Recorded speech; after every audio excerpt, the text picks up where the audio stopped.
Bonjour, ako po si Tony Velasquez. Ako naman si Nina Corpus. At ito ang Balitang Europe. Samahan niyo po kami sa paghahatid ng mga mahalaga at makabuluhang pangyayari sa iba't ibang bahagi ng Europa. Saan man dako ng mundo, asahan yung naroon kami, handang maglingkod sa bawat kapamilyang Pilipino. Samantala, narito na ang ulo ng mga pangunahing balita. At kakaibang sports umaani ng atensyon ng mga Pinoy sa Rome.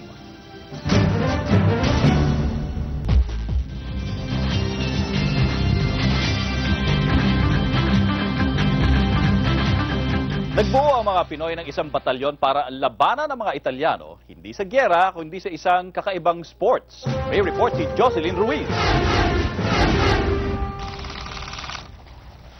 Isang kakaibang sports ang umani ngayon ang atensyon ng mga Pinoy dito sa Roma. Sa katunayan, nagbuo na ng isang batalyon ng mga Pinoy na lumalaban sa isang batalyon ring mga Italyano. Ang sports ay kilala sa tawag na War Games. Kasi dito sa War Games, nagkakasama-sama kami. Tapos sa bundok talagang parang film mo talaga na parang na rin yung mga aring mga ano. Parang na rin nasa Pilipinas, di ba sa atin maraming yung mga militar sa atin, mga naglalaban, mga sa bundok, mga gera. Parang nare-revive namin yung mga buhay sa Pilipinas, yung hirap sa atin. Sinusubok namin dito, at least ano siya, hindi walang sakitan, walang ano, game lang talaga, sports lang talaga. Bagamat digmaan ang tema ng palakasan, iba naman ang layunin nito. Itong game na to, hindi naman kami talaga yung mga violente. Question, itong game na to ay parang brotherhood lang namin. Hindi naman kami yung mga galit sa mga pero parang exercise na rin sa amin to.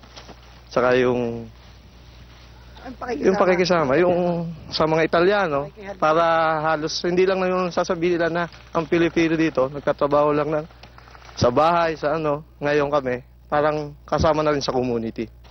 Masusubukan sa larong ito ang liksing ng katawan, disiplina, pagkakaisa, tiwala sa sarili at miyembro ng grupo.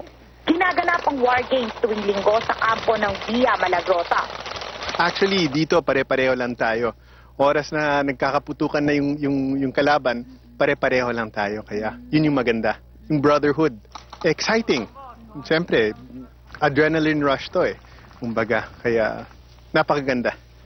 Na re-recommenda ko sa lahat ng mga kababayan natin na mahilig sa war games. No? Parang hide and seek na rin pang adults to.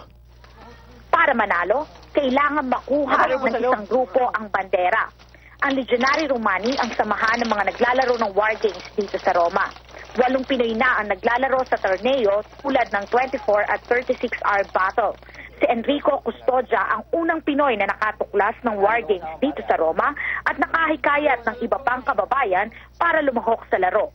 Para sa Balitang Europe, Jocelyn Ruiz, Rome, Italy. At yan po ang kabuuan ng mga balitang nakalap at binantayan sa iba't ibang bahagi ng Europa. Magkita-kita po tayong muli sa susunod na linggo para sa isa na namang edisyon ng Balitang Europe. Ako po si Tony Velasquez. Ako naman si Nina Corpus. Maraming salamat sa inyong pagtitiwala. À la semaine prochaine. Ayez une merveilleuse journée.